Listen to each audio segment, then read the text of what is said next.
Mbah Nun pernah menguraikan 4 sifat Rasulullah yang dijadikan matrik menyusun kurikulum dalam Islam.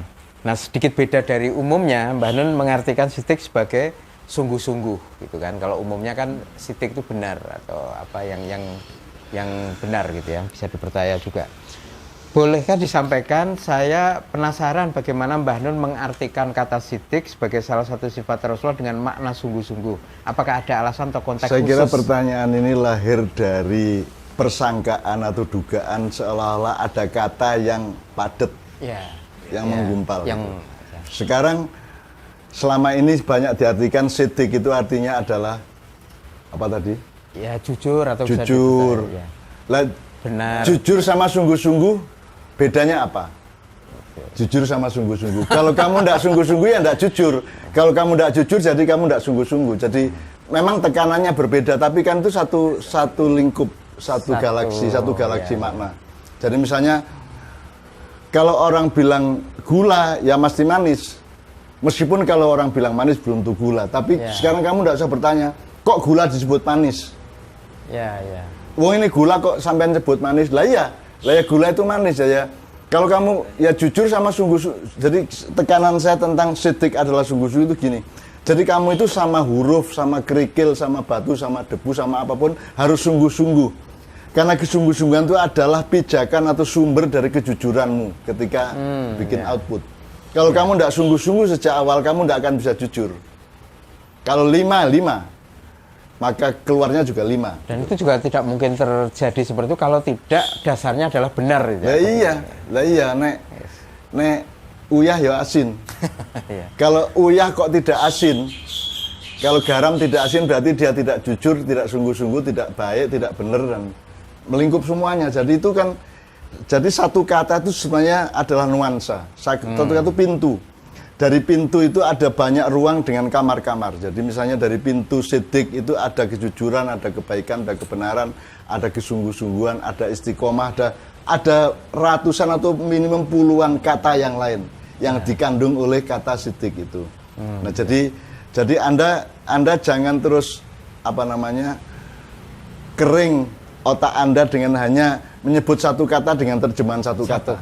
Karena satu kata saking ganteng piye? Gue bagus kayak itu piye Mas?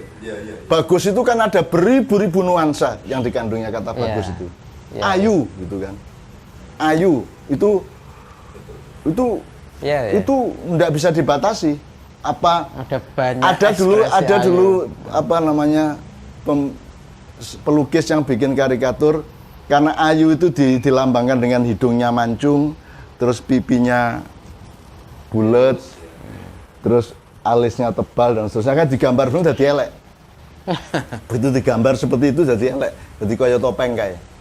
Jadi sebenarnya kata ayu itu adalah satu wasilah untuk supaya masing-masing orang memerdekakan dirinya, membayangkan sendiri-sendiri, kan gitu. Oleh karena itu ketika Rasulullah sidik itu pintu. Nah, ruangnya sangat luas. Begitu Anda memasuki pintu sidik, Anda ketemu benar, Anda ketemu jujur, Anda ketemu macam-macam, kan gitu. Nah, ini cara kita bersekolah, cara kita belajar. Nah, Anda produk dari pembelajarannya bagaimana, kan gitu. Jadi satu kata itu sangat mengandung banyak nuansa, makna dan tekanan-tekanan atau ekspresi. Saya kadang-kadang dalam workshop dengan jamaah Mia kan sering mengatakan gelas. Begitu Anda sebut satu kata gelas, cangkir. Ini kan satu kata maknanya sangat luas. Begitu Anda tambahi satu kata maknanya menyempit. Misalnya cangkir kaca. Berarti yang plastik, yang atom enggak. Tereliminasi gitu. Cangkir kaca kecil, berarti yang gede enggak. Cangkir kaca apalagi pakai ukuran cangkir kaca tidak lebih dari 10 cm. Berarti semua yang di atas 10 cm tidak berlaku. Jadi sebenarnya jangan bangga kepada ilmu yang terdiri dari banyak dan kalimat-kalimat panjang, karena ternyata dari kasus cangkir tadi semakin panjang kata-katamu semakin sempit pemahamanmu. Kan begitu. Atau hasil pemahamannya menjadi sempit. Itu dari. Kalau saya mengartikan sidik ini tidak hanya karena keluasan makna tapi juga karena epistemologi. Jadi misalnya Kita kalau ada orang ngomong sodakta, Ya.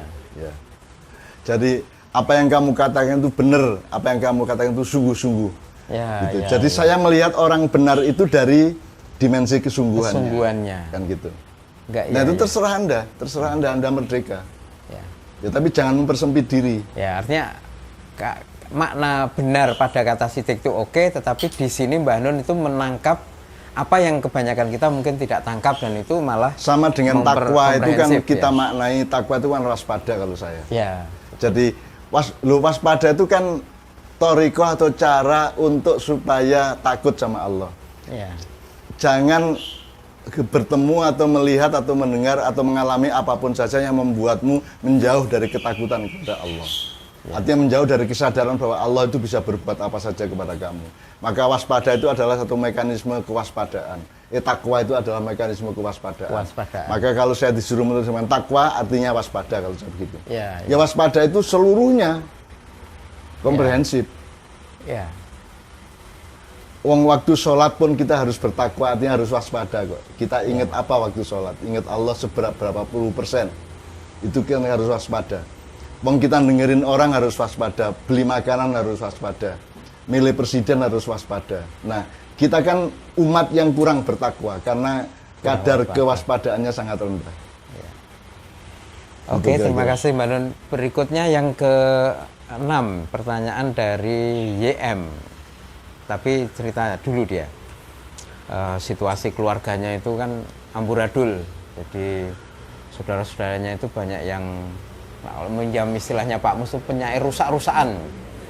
Dia banyak melanggar hukum dan lain sebagainya. Nah, dia bertanya bagaimana saya agar bisa bertahan dengan posisi saya di tengah anggota keluarga yang penuh masalah yang sangat berat atau melanggar hukum.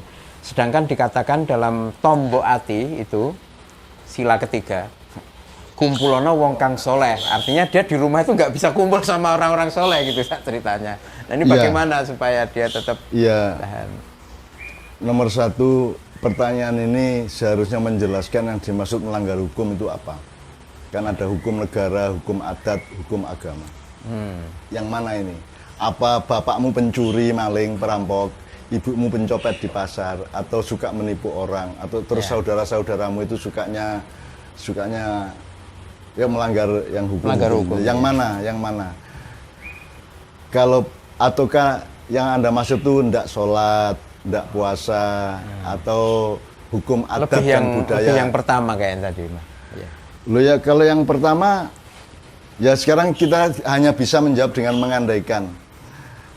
Seperti arus air tadi. Asal Anda tidak terseret oleh arus ini, kan Anda sudah istiqomah namanya. Mandek saja pun, tidak usah melawan pun Anda sudah istiqomah. Jadi tidak ada keharusan seseorang untuk bisa melawan arus.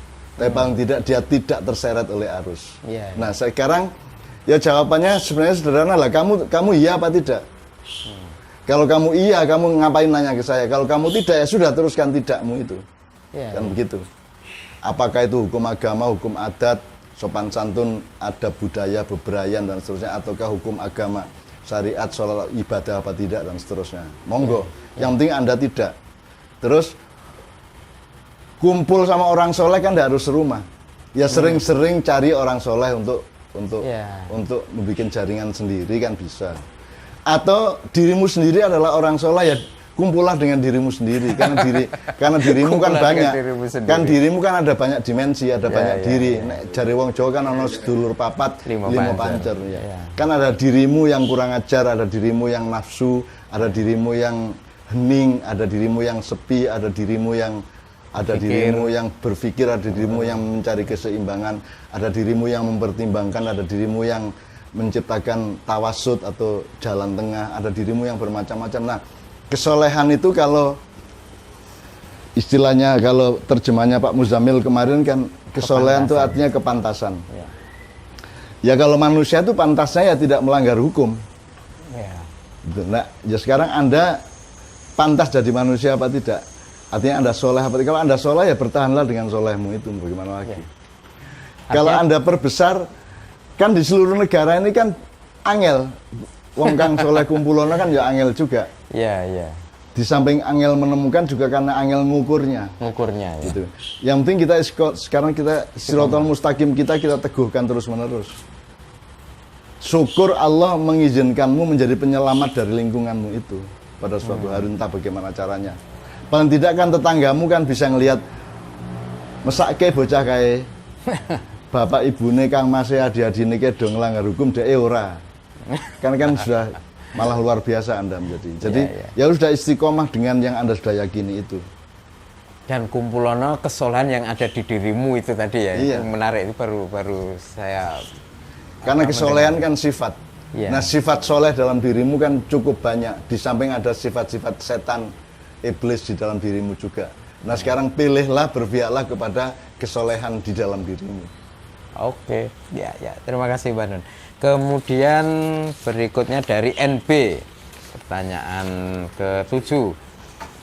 Bismillah, Mbah Nun yang disayangi Allah, bagaimanakah persiapan pertama dilakukan supaya seseorang, bukan ahli tarekat, berusaha mengenal diri? Jadi, NB, jadi tentang mengenal diri dalam kaitannya kondisi dirinya yang mungkin dalam bahasa lain dia merasa biasa-biasa atau awam-awam saja gitu Pak. Mengenal diri itu kan harus nol deh, harus kosong. Jadi Anda jangan berprasangka juga sama diri Anda.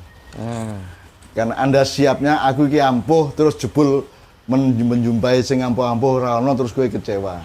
Nah, sing salah kan bukan dirimu, sing salah kan persangkaanmu. Jadi sekarang mengenali diri itu kan setiap hari kita bisa menjalankannya dengan mengambil jarak sedikit atau justru masuk lebih dalam dan seterusnya.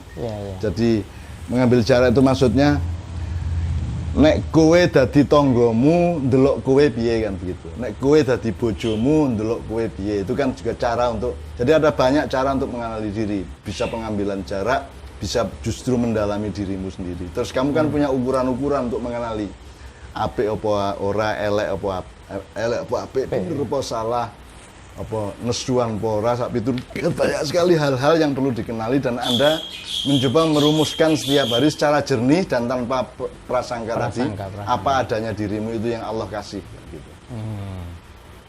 Mungkin ada metodenya untuk pengenalan yang tanpa prasangka itu untuk ya pengenalan tanpa prasangka metodenya piye? Metodenya ya Anda menciptakan, membangun atau menjalankan mekanisme di mana Anda jernih kepada diri Anda sendiri. Nanti akan berakibat jernih kepada orang lain. Jadi kepada orang lain juga tidak terlalu mengandalkan prasangka atau duga-duga, tapi kejernihan pandangan. Nah kalau metode yang bisa kita lihat adalah banyak kontemplasi.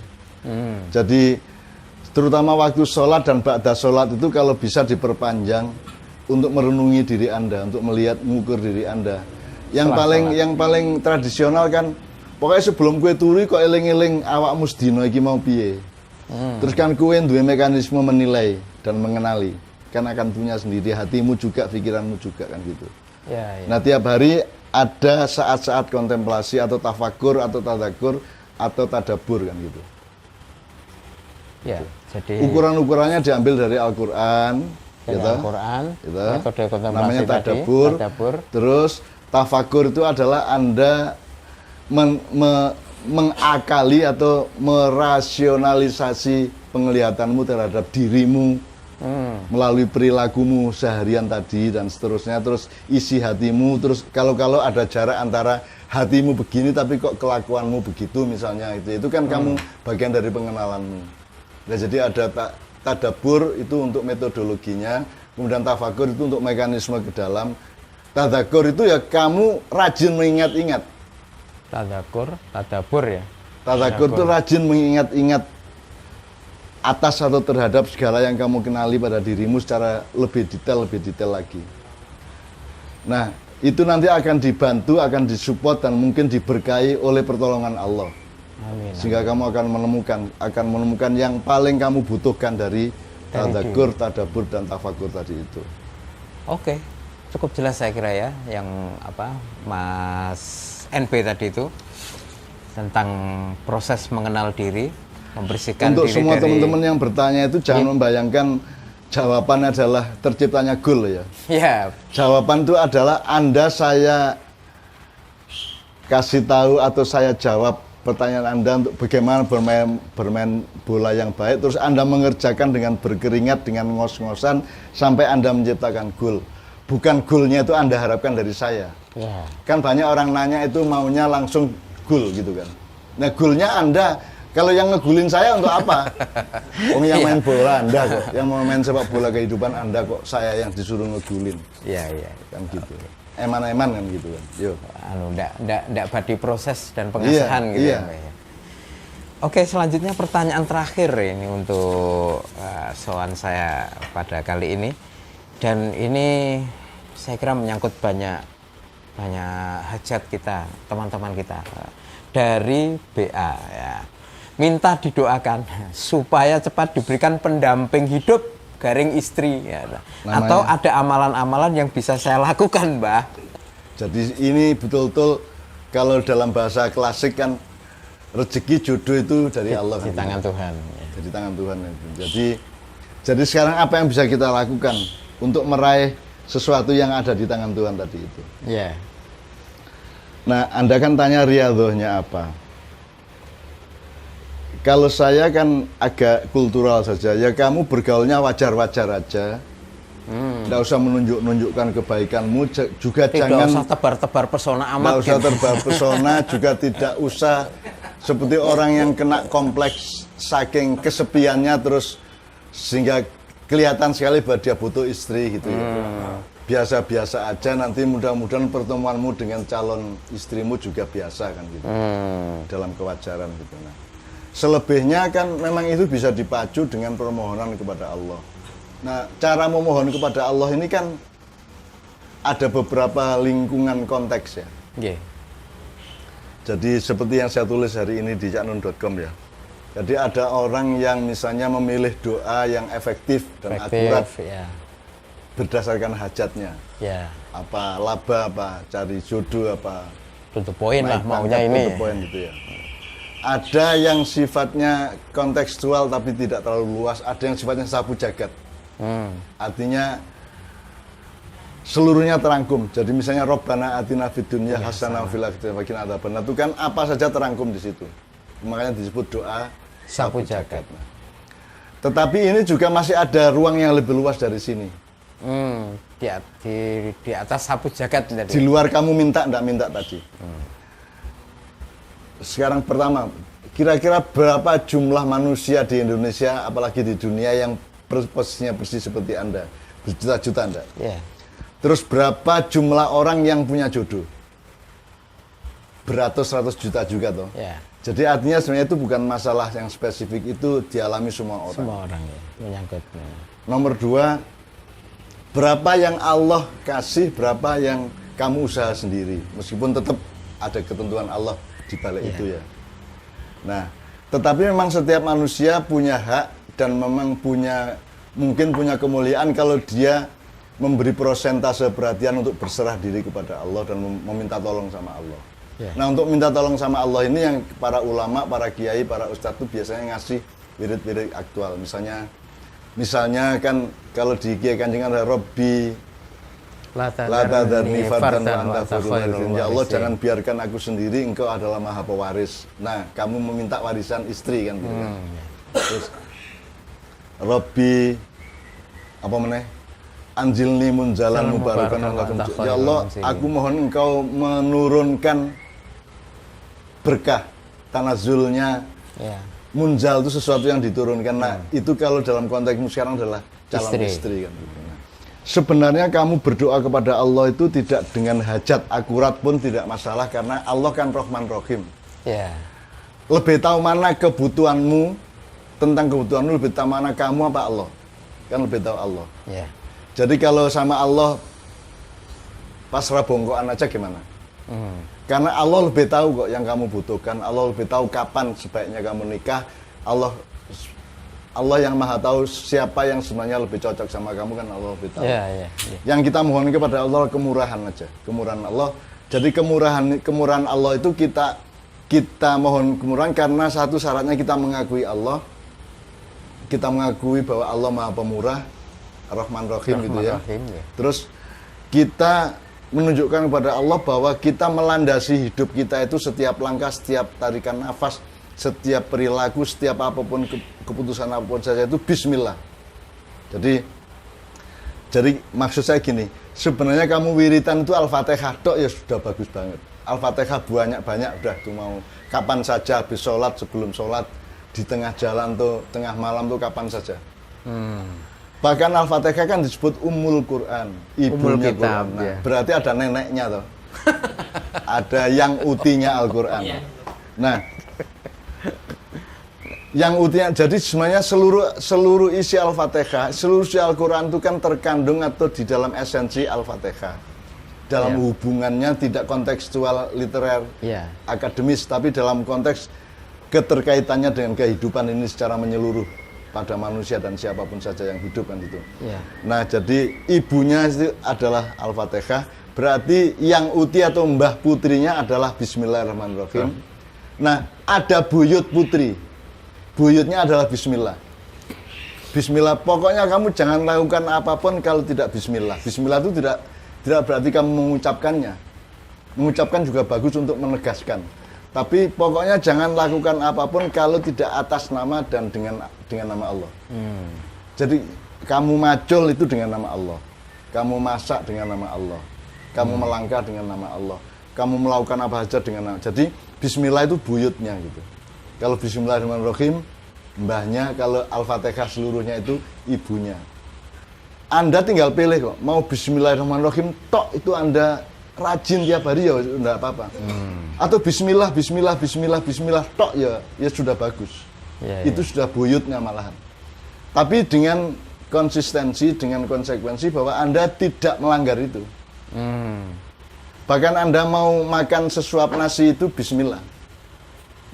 Karena tidak bisa Anda makan nasi, Anda tidak jujur kepada kehidupan kalau Anda tidak Bismillah makan nasi, karena nasi itu bukan bikinan Anda, bukan Anda yang nanam, yang punya ide tentang beras dan nasi juga bukan Anda. Kan copyright-nya ada di tangan Allah Subhanahu wa taala. Pencipta padi adalah Allah. Terus pencipta padi untuk jadi makanan manusia terutama di dunia timur kan Allah. Jadi copyright-nya, jadi hak ciptanya kan ada pada Allah. Jadi bagaimana mungkin Anda bisa melihat nasi dan memakannya tanpa Bismillah? Nah, sekarang Bismillah lah untuk apa saja dalam hidupmu. Soal jodoh kan Rahman Rahim kok. Tenang aja. Angger kowe gelem tenan gitu.